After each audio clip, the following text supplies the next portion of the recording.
Hello everyone, ఈరోజు టేస్టీగా ఉండే రొయ్యల బిర్యానీ ఎలా చేయాలో చూపిస్తాను. జనరల్గా కొంతమందికి రొయ్యలు స్మెల్ నచ్చదు, కానీ ఈ బిర్యానీలో అటువంటి స్మెల్ ఏమీ రాదు.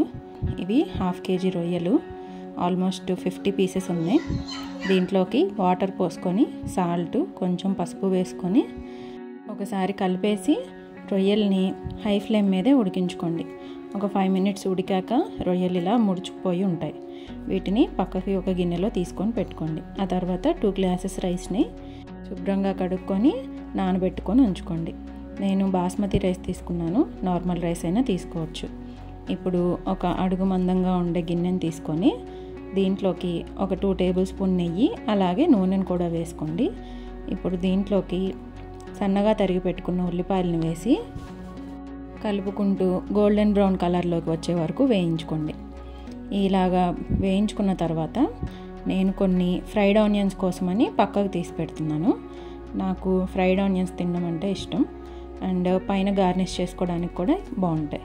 ఆ తర్వాత దీంట్లోకి షాజీరా, బిర్యానీ ఆకు, అలాగే బిర్యానీ మసాలాలు ఉంటాయి కదా, స్టారు, చెక్క, లవంగం, యాలకులు, వీటిని కూడా వేసుకొని వీటిని ఒకసారి వేయించుకోండి.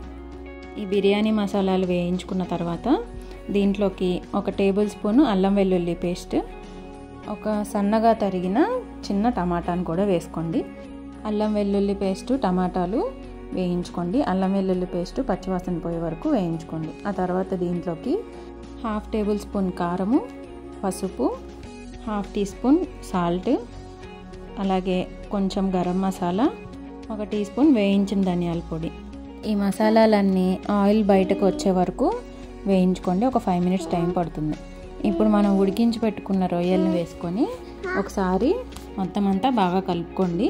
నేను రొయ్యల్ని ముందే ఎందుకు ఉడికించానంటే ఇలా ఉడికిస్తే రొయ్యలు వాసన రాకుండా ఉంటాయి.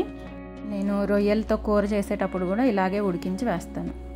2 నిమిషాలు ఇలా వేయించుకున్న తర్వాత మనం ముందే నానబెట్టి పెట్టుకున్నాం కదా రైస్, ఆ 2 glasses రైస్ని ఈ రొయ్యలలోకి వేసుకొని గంటతోటి కింద వైపుగా కలుపుకుంటూ బియ్యం విరిగిపోకుండా కలుపుకుంటూ వేయించుకోండి.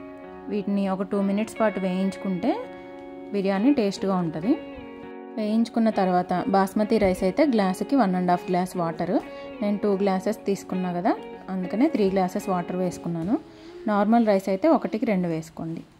ఇప్పుడు దీంట్లోకి సాల్ట్ చెక్ చేసుకొని టేస్ట్కి సరిపడా యాడ్ చేసుకొని ఒకసారి కలుపుకొని దీంట్లోకి చీల్చిన 2 పచ్చిమిర్చిని వేసి మూత పెట్టేసి ఉడికించుకోండి. 5 minutes హై ఫ్లేమ్ మీద పెట్టి ఉడికించుకొని తర్వాత లో ఫ్లేమ్లో ఉడికించుకోండి. ఒక 2 minutesలో బిర్యానీ రెడీ అవుతుందనగా మూత తీసి ఫ్రైడ్ ఆనియన్స్, అలాగే కొత్తిమీర, పుదీనా ఉంటే పుదీనా కూడా యాడ్ చేసుకోవచ్చు. కొత్తిమీర చల్లుకొని మళ్ళీ ఒకసారి మూత పెట్టుకోండి. 2 minutes తర్వాత చూస్తే బిర్యానీ రెడీ అయిపోయి ఉంటుంది. అంతేనండి, ఇంత సింపుల్గా ఈజీగా బిర్యానీ తయారు చేసుకోవచ్చు. నేను ఈ బిర్యానీలోకి చికెన్ కర్రీ కూడా చేశాను.